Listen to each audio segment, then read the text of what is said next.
You know that feeling. The house is quiet. The clock ticks in the dark. Your mind replays things you wish you could change. A single mistake grows into a long list of regrets.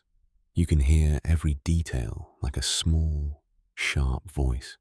Night makes everything louder. It makes you feel alone with your mistakes. You think about words you said. You think about chances you did not take. You imagine people you hurt. You imagine doors that slammed shut because of you.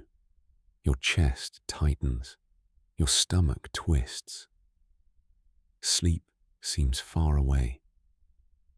You tell yourself you should have known better. You tell yourself you are beyond help. Those thoughts can feel like a long shadow that follows you into bed. It feels like a punishment you cannot escape. You may also believe God is angry with you now. You may think he keeps a ledger of every error, yet you may feel unworthy to pray. You may feel that silence from heaven is proof of that anger. That is a hard and lonely place to be. It is also a common place. Many people have sat up at night the same way. You are not strange for feeling this. You are human. Regret can be loud. It can make you think more about yourself than about God. It can make the past feel bigger than the present. It can blur the truth about who God really is. You might misunderstand God's heart toward you. You might think he sees only your worst moments. You might forget that God sees you whole.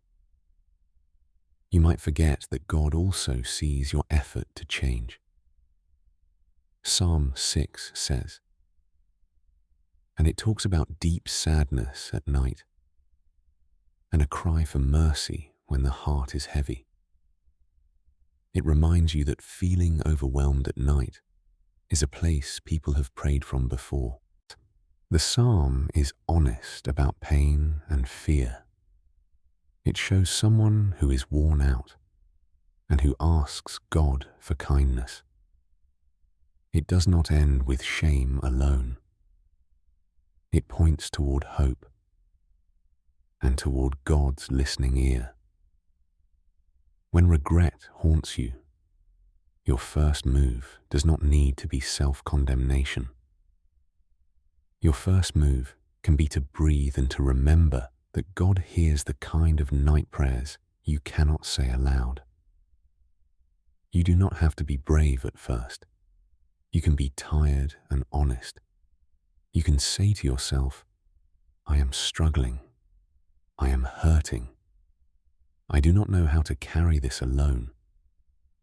Saying these things out loud helps. It names the fear. It gives the worry less power. It helps you bring the noise into the light. When you let the light in, regret loses some of its hold. You also start to see what led to the regret. You see patterns. You see small choices that made bigger problems. Yes, that seeing is not to shame you. It is to help you make a different next step. You can learn from what happened. You can put small barriers up for the future.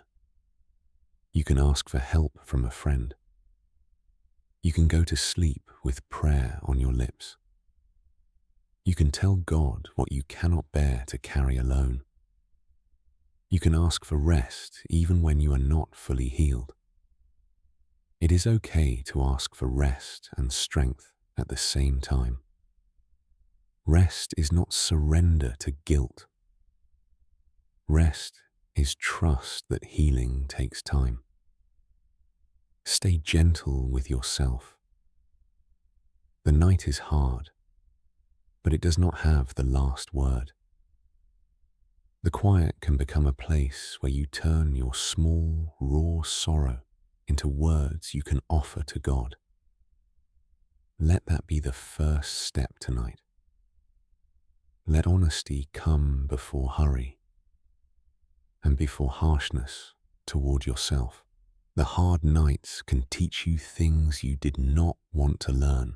The pain can shape you in quiet ways. You may feel like the dark is only punishment. It can also be a teacher with a slow, patient hand. When you look back, you may see growth. That pain began inside you. That growth might be soft at first. It may feel like a new habit or a new thought that shows up in little moments. You might find you pray more honestly. You might find you choose more carefully. You might find you listen to people better. Those shifts are the slow work of healing. They are not dramatic. They are steady. They move like a river carving a small canyon. You do not notice the work day by day, but over months, you see change in your reactions. You speak with less sharpness. You take fewer risks that hurt others. You notice your heart aligning with better choices. Growth through difficulty does not erase the past, and it does not pretend nothing happened. It honors what happened by learning from it. It takes your mistakes and makes them teachers. It asks you to pick up the lessons and carry them differently. You learn to set boundaries that protect your new peace. You learn to apologize faster when you need to. You learn to forgive yourself with the same patience you give others.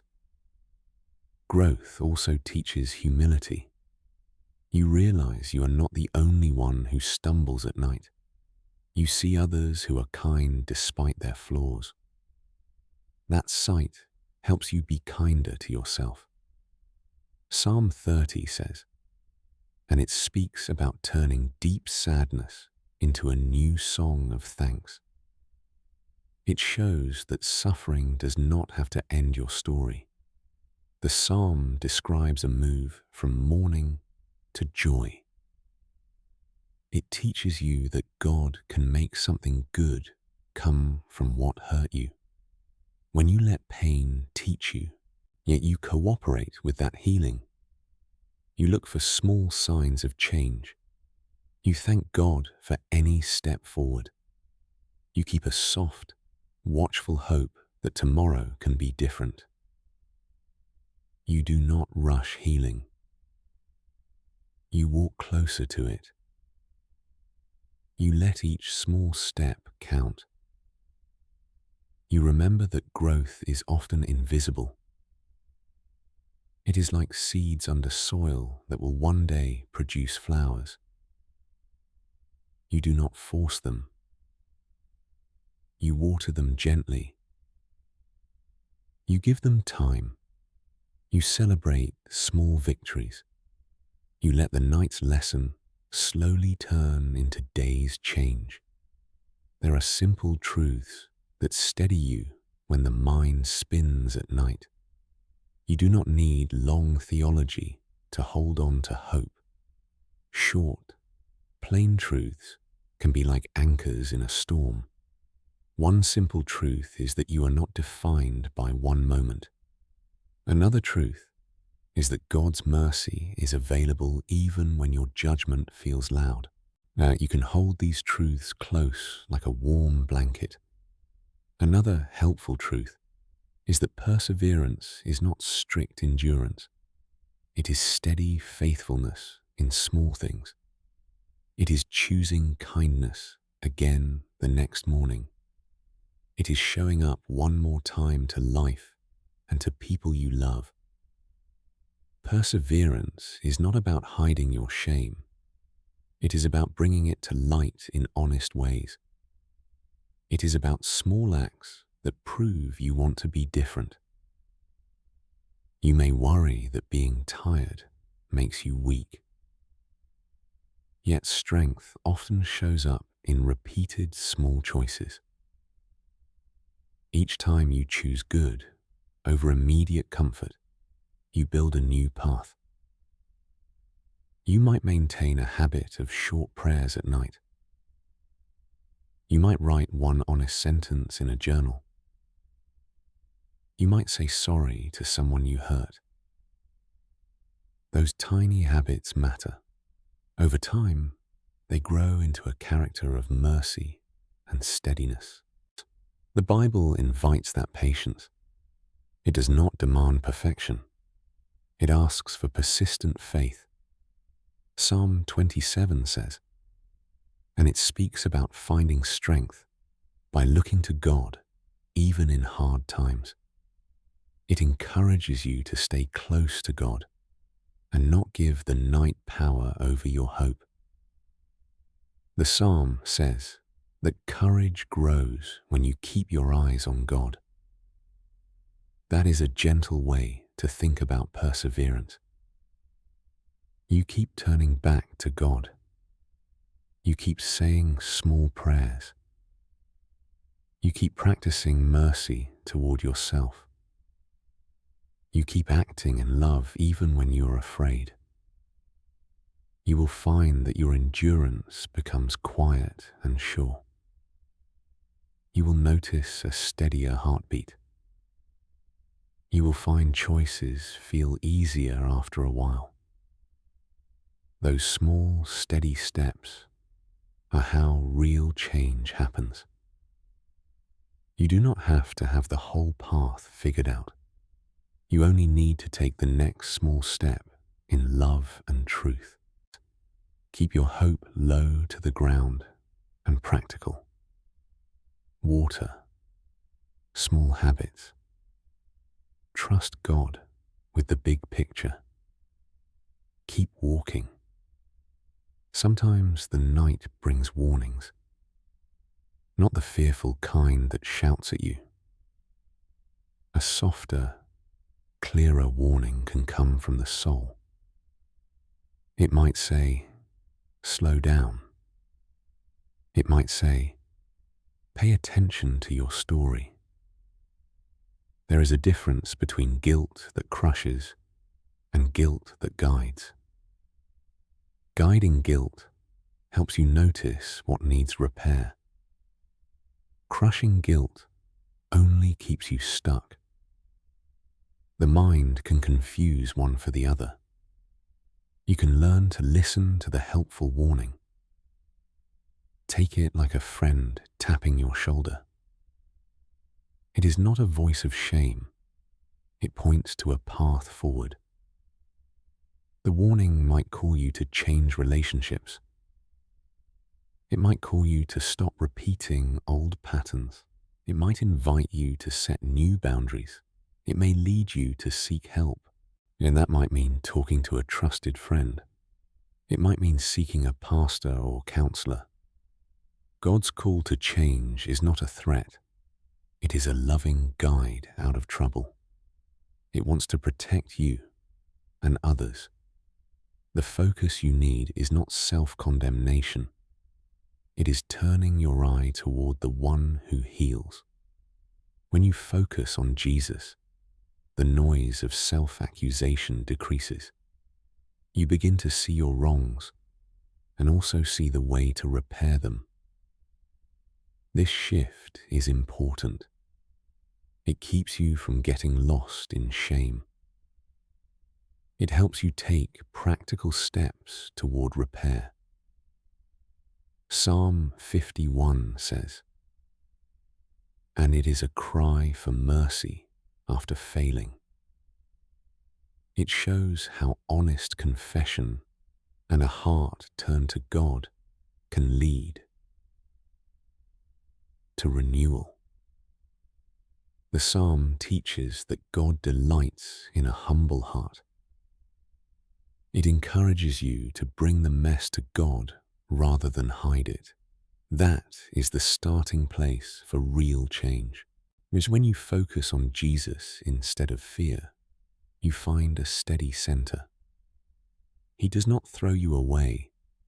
He guides you toward better choices. He opens doors for repair and reconciliation. You do not need to have all the answers. You only need a willingness to turn. Take time tonight to ask God to show you what needs changing.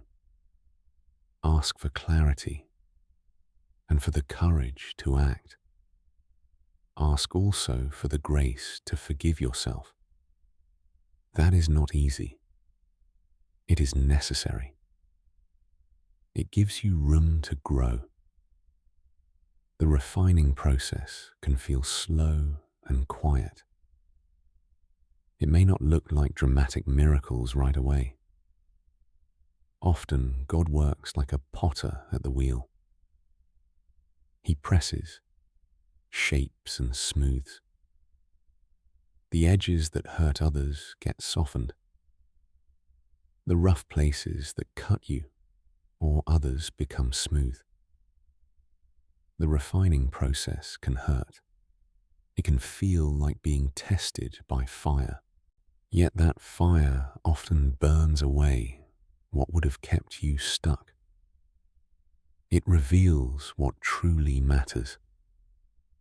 You discover what is lasting and what is not. The process is not proof of God's anger. It is proof of His patient work in you. You are being made more honest, more loving, and more wise. You will still stumble sometimes. That is part of being human. But you will also understand more quickly what you need to change. You will learn how to ask for forgiveness in healthier ways. You will learn to refuse patterns that once seemed normal. You may find that old comforts no longer satisfy. That is a good sign. New life needs new habits. Psalm 66 says, and it speaks about being tested and refined by God and coming through with a thankful heart. It shows that refining often leads to praise. When you see how God has helped you survive hard trials, your gratitude grows. Gratitude is not ignoring pain. It is naming God's hand in the rescue. It helps you look ahead with hope. You can keep a simple prayer habit to mark the refining steps. Each night, name one small change you made. Thank God for it. Ask for wisdom to keep going. That practice will train your heart to spot growth. It will show you evidence of change over time. It will give you courage to keep walking when the road feels long. And remember, refining takes community too. Let trusted people speak truth to you. Let them help hold you accountable. Let them celebrate small wins. God often uses other people to finish the work in you. Be patient with the pace. Be consistent in small acts of faith. You will be surprised by how much changes over months. Keep your eyes on God's steady hand. Keep thanking Him for small mercies. Now let us bring these things into a quiet prayer. Begin by breathing slowly and speaking simply. You can speak softly to God as if He is sitting beside you. Lord, you know my nights and the weight I carry. You see the things I replay and the words that sting. Your heart already holds these moments, even before I name them. Thank you for listening. Thank you for not turning away. I admit I have been haunted by regret. I have replayed my mistakes and let them become bigger than they are. Help me see them with gentle truth. Help me to learn without being destroyed by shame. Teach me what to change. Give me courage to apologize when I must. Give me humility to accept repair. When warning comes, help me listen as if to a kind guide. Keep me from false guilt that only traps me. Help me to focus on Jesus, who leads me toward healing. Or fill me with practical eyes to see the next right step. Show me one small action I can take tomorrow. Give me friends who can walk with me. Give me patience with my pace. Refine my heart, Lord, with gentle hands. Burn away what keeps me from loving well. Strengthen the small habits that lead to change. Make me steady in tiny, true choices. Let me notice growth and thank you for it each day. When the night returns with old fears, remind me of your kindness. Remind me that rest is a gift and a step in healing. Cover me with your peace so my mind can quiet. Help me to sleep and to wake with a softer heart. Promise me that you will not abandon this work in me. Promise me that the ending is not my shame. Help me trust your patient timing. I hold on to the promise that you walk with me in the dark and the light. I ask for eyes to see your hand shaping me. I thank you now for the small changes you have begun. I thank you for listening at night and for being near. Keep giving me hope for tomorrow. Keep giving me courage to keep going.